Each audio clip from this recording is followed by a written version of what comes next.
Hi, I'm Lisa Leiter. In Chicago Business Today, the cost of losing Caterpillar. It's the letter read around the world, never meant for the public. The one Caterpillar chief executive Doug Oberhelman sent to Illinois Governor Pat Quinn. In it, CAT's CEO said he wants to stay here, but that the direction the state is headed in is not favorable to business. He said he's being wined and dined by other states to relocate. Caterpillar employs 23,000 workers in the state at its headquarters in Peoria and at other facilities elsewhere, and any move would no doubt have an impact on those communities. I sat down with Bob Chirinko, professor of finance at the University of Illinois at Chicago, to talk more about the letter and what a Caterpillar move could mean. Bob, thanks for joining us. My pleasure. So what do you make of Caterpillar's letter to Governor Quinn? Well, I think it's a reaction to his situation of getting some offers and some interest from other states. And it's certainly in Caterpillar's interest to go and to pursue things with the state of Illinois.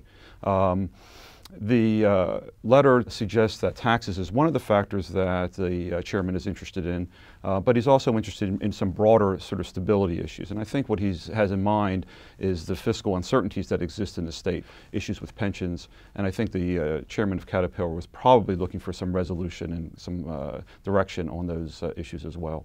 What do you think the chances are that Caterpillar would move from Illinois? We've done some studies on this, and I think it depends a lot on what kind of companies we're talking about. If we're talking about small companies like, say, auto repair shop, the chances of tax increases affecting them is very small.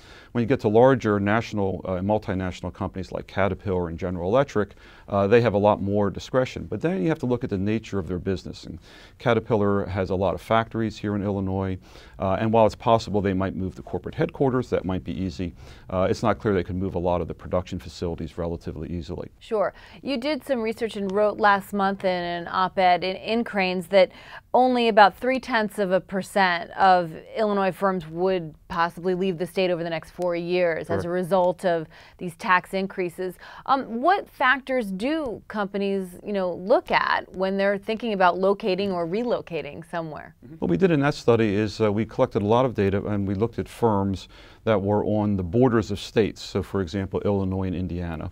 And then we looked at their reactions in terms of movements when there was a change in tax policy. And we then found that the responses tend to be relatively small. And we attribute that to the fact that there are several factors that are important for firms. As I mentioned before, the customer base, the vendors, the infrastructure. I don't think there's a magic bullet and you can say that one is the dominant factor. Taxes is one factor. For some firms, they will reach the tipping point where they'll want to move, but for a large majority of firms, that's just not true from what we found in our study. What do you think Caterpillar wants from the state of Illinois? What are they looking for? I think, again, there's probably some stability in the overall fiscal situation. Clearly, we're not on a long-run stable basis in terms of our budgets.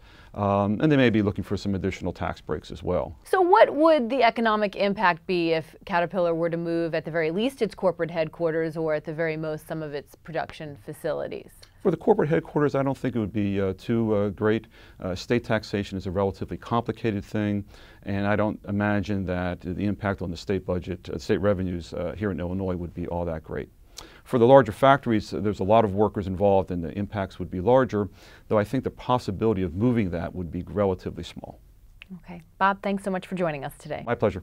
The governor is insisting that Caterpillar is not leaving Illinois, and Caterpillar, for its part, has said it was simply trying to start a dialogue. The governor and Caterpillar's CEO have a meeting set for next week. Well, that's this edition of Chicago Business Today. For more on this story, be sure to check out chicagobusiness.com. Thanks for watching. We'll see you tomorrow.